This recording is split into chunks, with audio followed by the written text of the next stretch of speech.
Ibe byiza kuri mwe mukomeje kugenda mukurikira Fisherman, abantu mutarakora subscribe nyaboneka reka tukubwire ngo kora subscribe ndetse una sharing unaduhe comment zawe ziba zikenewe.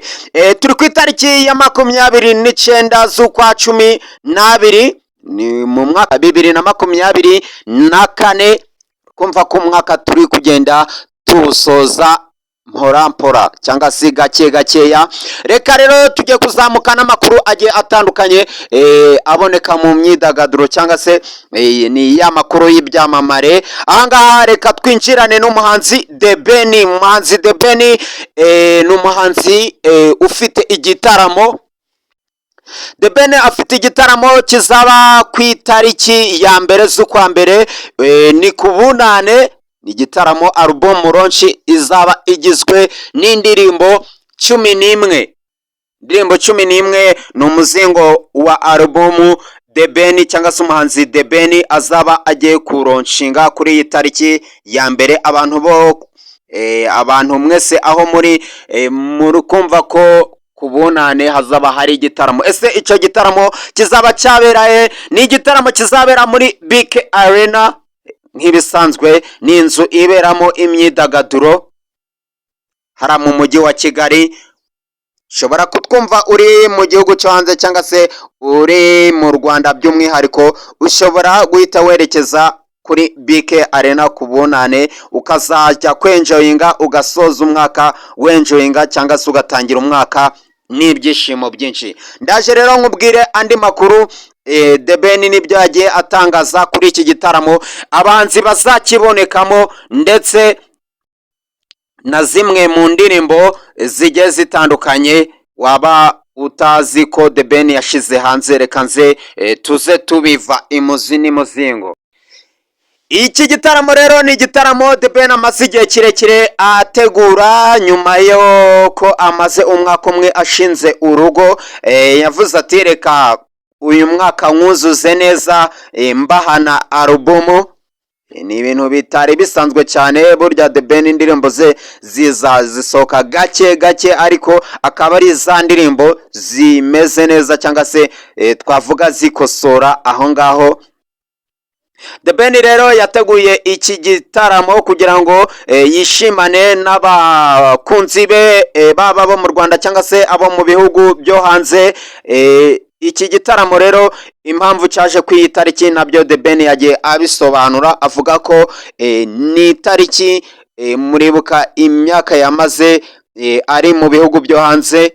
Kavuga ati iriya tariki niho nagarukiyeho mu gihugu cyambyaye cyangwa se mu Rwanda, nkaba narinje kongera kwifatanya n'abanyarwanda mu kuba twakwenjoyinga cyangwa se twakomeza umuziki. Rero iriya tariki nayifashe nk'itariki y'agaciro kuri njyewe, akaba ariyo mpamvu ariyo tariki akunze gukoreraho ibitaramo bigiye bitandukanye.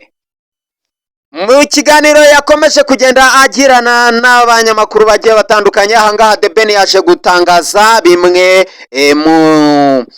mu by'urugo cyangwa se ikintu yavuze ku bijanye n'urugo. Yavuze ati ibintu byose biba bisaba kwihangana, burya iyo wihanganye mu rugo, akarusho ko uba uhuye n'umuntu mutavukanye cyangwa se mutanareranwe ngo mukurane, ari umuntu muba muhojwe n'urukundo, biba bisaba kugira ngo mube umwe abe yakwihangana n'undi abe yakwihangana, kubera ko burya kwihangana bitera kunesha. Aho ngaho rero The Ben yabivuze ari kuvuga ko haba hari imyitwarire yindi umuntu aba asanganwe, ariko yagira uwo babana bikaza kuba byaba ngombwa ko abihagarika. Aha ngaha rero The Ben nyine afite indirimbo zagiye zibonekamo umudamu we. Ni ibintu biba bidasanzwe ku bahanzi, ariko The Ben umudamu we bamwita Uwicyeza Pamela.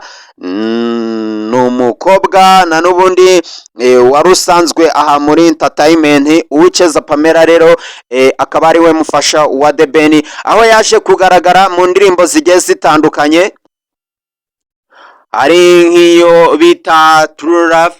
Yes, indi ndirimbo rero ni iyitwa ni Forever. Ni Forever ni indirimbo yagaragayemo umudamu wa The Ben, ndetse aho yaje kugaragara anatwite, bigaragara ko nyine ari umuntu ukuriwe. Ariko nyuma yaho The Ben yaje kuvuga ko aza kunyomoza abantu bavuga ko umudamu we yaba yarabyaye, arababwira ati ibyo ngibyo ni ukubesha, nta kuri kukurimo, ahubwo turi mu bihe byo kwitegura kuba twabona umwana wa mbere w'imfura.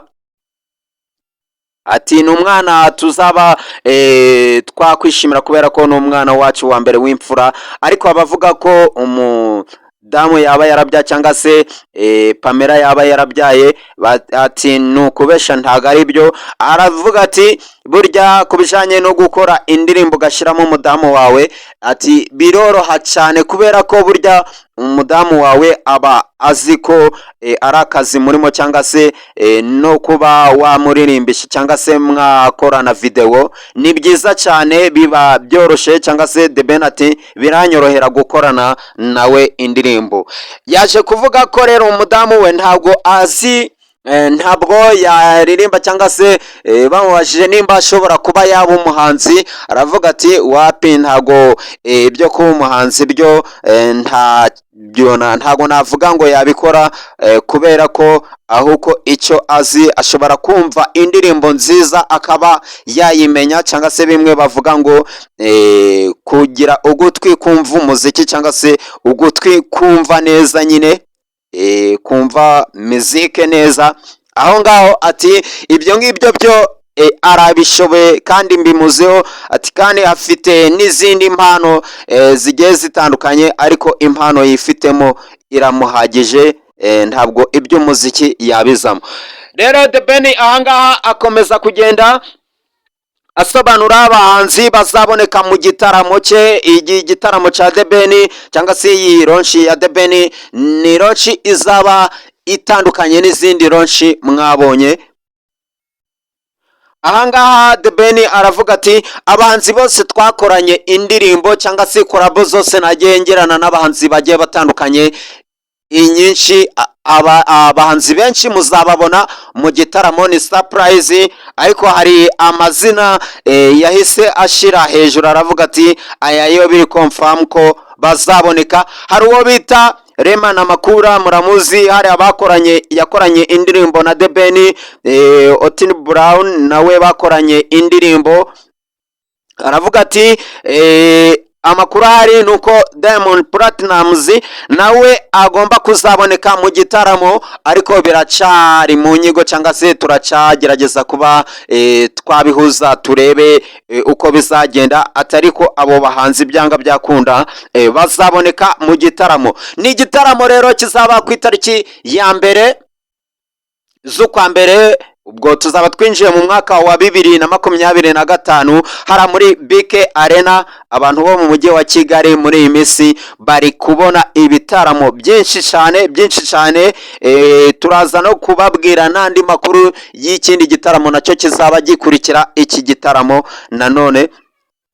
The Ben rero aza hari icyo yatangaza ku bijyanye no kugura amatike cyangwa se ubwitabire. Murabizi ko ubu twinjiye muri ya systeme yo kugurisha amatike mbere y'uko igitaramo kiba. Ahangaha rero ati igitaramo cyacu cyangwa se igitaramo ndi gutegura nge na timu yanje, anakomeza kugenda ashimira timu ye bakomeje kugenda bafatanya gutegura iyi album ronshi. Aravuga ati iki gitaramo kizaba